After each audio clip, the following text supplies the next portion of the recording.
प्रधानमंत्री ने कुशीनगर में अंतर्राष्ट्रीय हवाई अड्डे का उद्घाटन किया। कहा, भारत धार्मिक बौद्ध स्थलों को विकसित करने और बेहतर संपर्क सुविधा उपलब्ध कराने के लिए प्रतिबद्ध।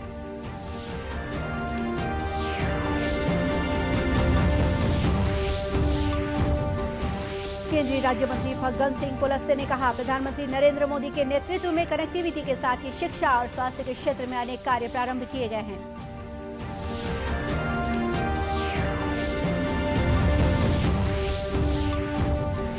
मुख्यमंत्री ने आज प्रदेश में Shri Dhanvantari generic medical store योजना की शुरुआत की।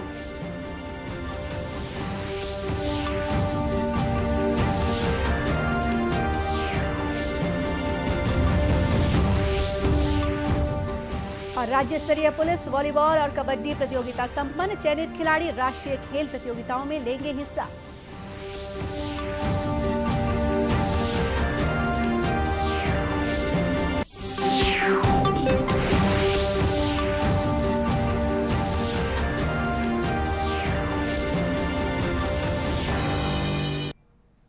नमस्कार, आप देख रहे हैं दूरदर्शन समाचार। मैं हूं गोपा सान्याल। अब समाचार विस्तार से। प्रधानमंत्री नरेंद्र मोदी ने कहा है कि भारत बौद्ध मत का केंद्र है और कुशीनगर अंतर्राष्ट्रीय हवाई अड्डे का उद्घाटन महात्मा बुद्ध को श्रद्धांजलि है। प्रधानमंत्री ने आज उत्तर प्रदेश में कुशीनगर अंतर्राष्ट्रीय हवाई अड्डे का उद्घाटन करते हुए कहा कि पवित्र कुशीनगर अब दुनिया से जुड़ गया है। उन्होंने कहा कि भारत बुद्ध से जुड़े स्थानों का विकास करने के लिए प्रतिबद्ध है और इन पवित्र स्थानों में बेहतर संपर्क सुविधा उपलब्ध कराने के लिए लगातार काम कर रहा है।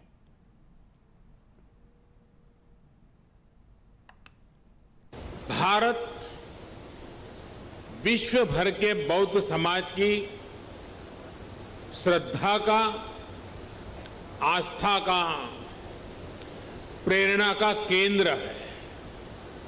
आज कुशीनगर इंटरनेशनल एयरपोर्ट की ये सुविधा एक प्रकार से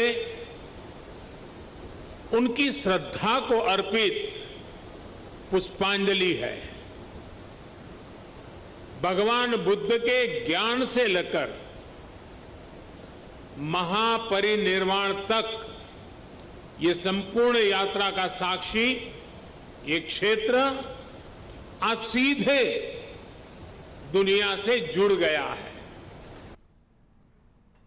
इस अवसर पर उत्तर प्रदेश की राज्यपाल आनंदीबेन पटेल, मुख्यमंत्री योगी आदित्यनाथ, केंद्रीय नागरिक उड्डयन मंत्री ज्योतिरादित्य सिंधिया, केंद्रीय पर्यटन मंत्री जी किशन रेड्डी भी उपस्थित थे।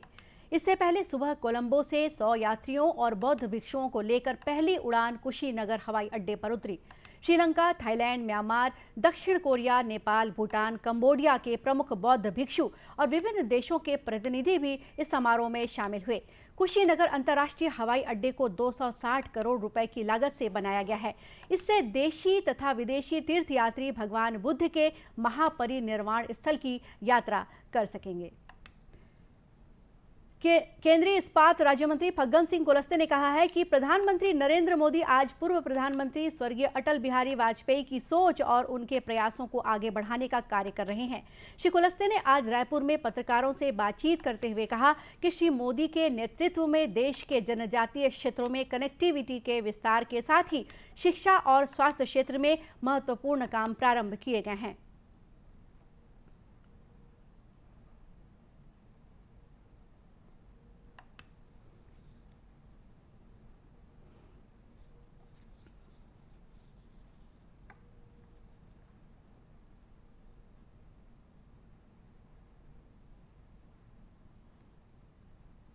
आज मैं कह सकता हूं ट्राइबल सेक्टर के अंदर अन्य सेक्टर है। आज पूरे हिंदुस्तान में कनेक्टिविटी के बारे में प्रधानमंत्री नरेंद्र मोदी जी जिस काम को अटल जी ने प्रारंभ किया उस लाइन पे आज आगे बढ़ रहे हैं। शायद कभी देश में कल्पना लोगों ने नहीं किया कि पूरे हिंदुस्तान के अंदर कनेक्टिविटी को जोर दिया जाए। वहाँ से इसकी शुरुआत हुई और मैंने उस समय भी आईटी के बारे में, नॉर्थ ईस्ट के बारे में, पूर्वोत्तर जो क्षेत्र है उनके बारे में और बाकी जो ट्राइबल रीजन्स के बारे में, एजुकेशन के बारे में हमने बहुत काम प्रारंभ किया। आप ये सोच सकते हैं कि आज मेडिकल कॉलेजों की स्थिति, उसकी सीट को बढ़ाना, अपग्रेडेशन करना, आज बहुत बड़ी संख्या में हेल्थ सेक्टर में श्री कुलस्ते ने कोयला संकट के संबंध में कहा कि इसकी चिंता केंद्र सरकार और कोल मंत्रालय कर रहा है। कई बार ऐसी परिस्थितियां बनती है जिसे जरूरतों के आधार पर पूरा करते हैं। कोशिश है कि सेक्टर को और बढ़ाएं। मुख्यमंत्री भूपेश बघेल ने आज वीडियो कॉन्फ्रेंसिंग के जरिए Shri Dhanvantari generic medical store योजना का शुभारंभ किया। इस योजना के तहत राज्य में 84 दुकानों की शुरुआत की गई। Shri Dhanvantari generic medical store से उपभोक्ताओं को सस्ती दर पर गुणवत्तापूर्ण दवाइयां उपलब्ध होंगी। उपभोक्ताओं को दवाइयों की MRP पर न्यूनतम 50% और अधिकतम 71% छूट का लाभ मिलेगा। इस अवसर पर मुख्यमंत्री ने कहा कि जेनेरिक दवाएं सस्ती जरूर हैं, लेकिन ये ब्रांडेड कंपनी की दवाएं हैं। जेनेरिक दवाओं की गुणवत्ता में किसी प्रकार की कोई कमी नहीं है।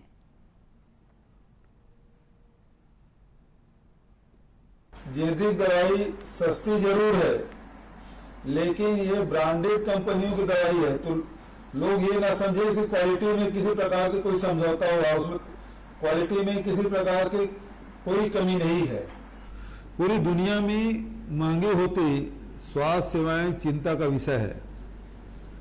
दुनिया के लगभग आधी आबादी केवल पैसों की कमी के कारण अपनी बीमारियों का उचित उपचार नहीं कर पाती।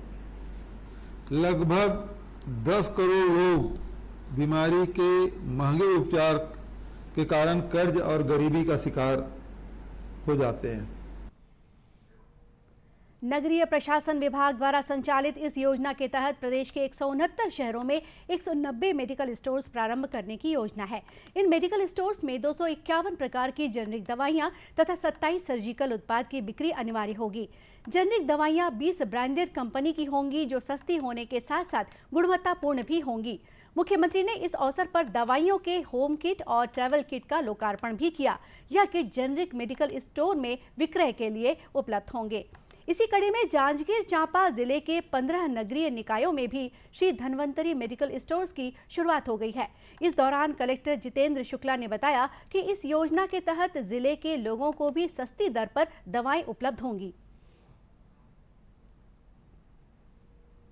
हमारे जो धन्वंतरी शॉप्स है, इसमें जो मेडिसिन है ये सभी ब्रांडेड कंपनियों के जेनेरिक मेडिसिन है, तो इनमें गुणवत्ता से कोई समझौता नहीं किया गया है। मैं सभी लोगों से आग्रह करना चाहूँगा कि यहाँ इन शॉप से आधिकारिक दवाइयाँ लें और अपने पैसों की बचत करें और इसका उपयोग अन्य कार्यों में करें। इस अवसर पर जांजगीर में विधायक नारायण चंदेल, जांजगीर नैला नगर पालिका के अध्यक्ष भगवान दास गढ़ेवाल और चांपा नगर पालिका के अध्यक्ष जय थवाईत भी मौजूद थे। राष्ट्रव्यापी टीकाकरण अभियान के अंतर्गत देश में अब तक 99 करोड़ 12 लाख से अधिक कोरोना रोधी टीके लगाए जा चुके हैं।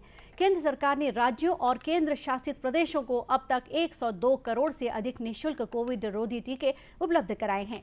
केंद्रीय स्वास्थ्य मंत्रालय ने बताया है कि 10 करोड़ 78 लाख से अधिक कोविड रोधी टीके अब भी राज्यों और केंद्र शासित प्रदेशों के पास बचे हुए हैं।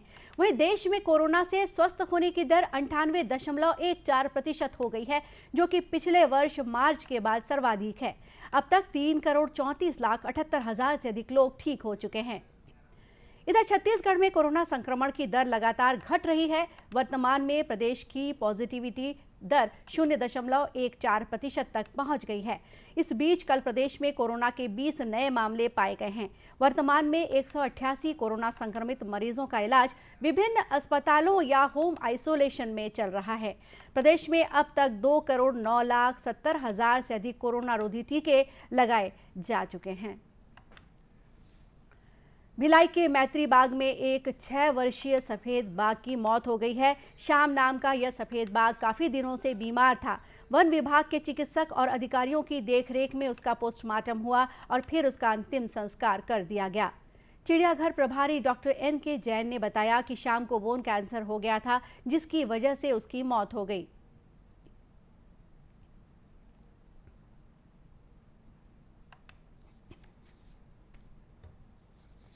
हमारे यहाँ मैत्री बाग में एक विकलांग टाइगर था, जन्म का विकलांग था।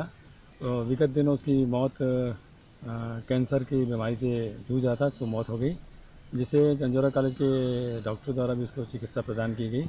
काफ़ी समय से उसका इलाज चल रहा था। उल्लेखनीय है कि भिलाई का मैत्री बाग सफेद बाघों के लिए चर्चित है, जिन्हें देखने लोग दूर दूर से आते हैं। अब मैत्री बाग में कुल 6 सफेद बाघ बचे हैं। राज्य स्तरीय पुलिस वॉलीबॉल और कबड्डी प्रतियोगिता का आयोजन रायपुर पुलिस द्वारा किया गया। राज्य स्तरीय वॉलीबॉल प्रतियोगिता के पुरुष वर्ग में छत्तीसगढ़ रेंज से रायपुर, बिलासपुर, दुर्ग, बस्तर, सरगुजा पुलिस रेंज तथा छत्तीसगढ़ सशस्त्र बल के उत्तर, दक्षिण और मध्य रेंज सहित पुलिस मुख्यालय रेंज ने हिस्सा लिया। पुरुष वर्ग में रायपुर रेंज विजेता और बस्तर रेंज उप विजेता तथा महिला वर्ग में रायपुर रेंज विजेता और पुलिस रेंज की टीम उप विजेता रही। वहीं कबड्डी प्रतियोगिता में भी पुरुष और महिला दोनों वर्गों में रायपुर रेंज की टीम विजेता रही, जबकि पुलिस मुख्यालय व बिलासपुर रेंज की टीम ने दूसरा स्थान हासिल किया। बताया गया है कि छत्तीसगढ़ पुलिस ने खेल गतिविधियों को गति देते हुए पुलिस खेल प्रतियोगिता का आयोजन प्रारंभ किया है।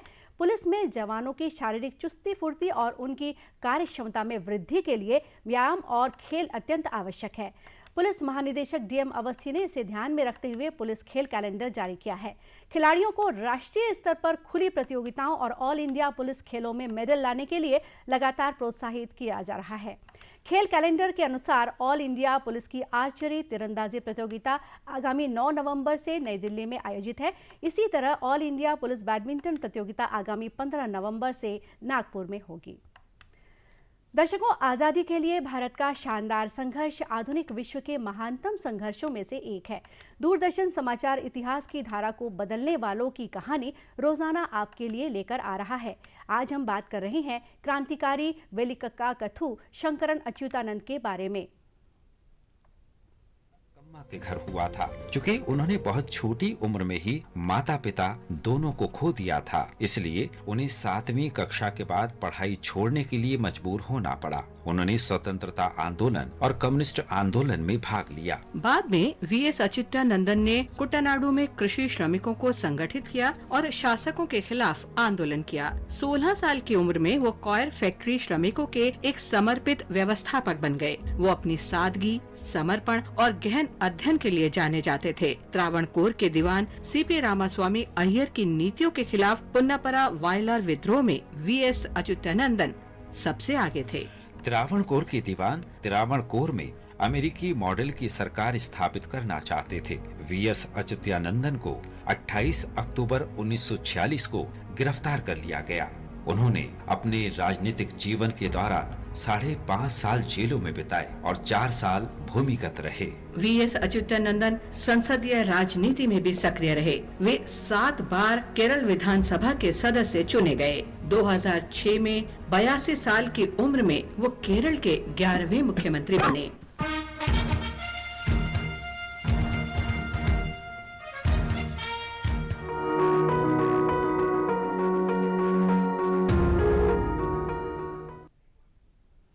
अंत में मुख्य समाचार एक बार फिर। प्रधानमंत्री ने कुशीनगर में अंतर्राष्ट्रीय हवाई अड्डे का उद्घाटन किया। कहा, भारत धार्मिक बौद्ध स्थलों को विकसित करने और बेहतर संपर्क सुविधा उपलब्ध कराने के लिए प्रतिबद्ध।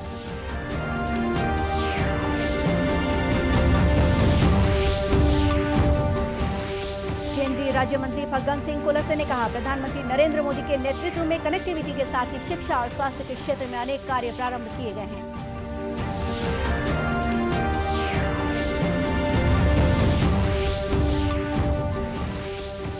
मुख्यमंत्री ने आज प्रदेश में Shri Dhanvantari generic medical store योजना की शुरुआत की।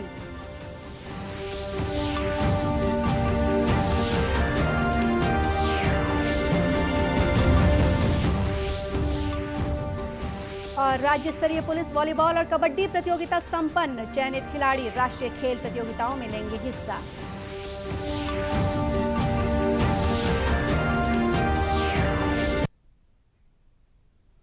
और इसी के साथ ये समाचार बुलेटिन यही समाप्त हुआ। नमस्कार।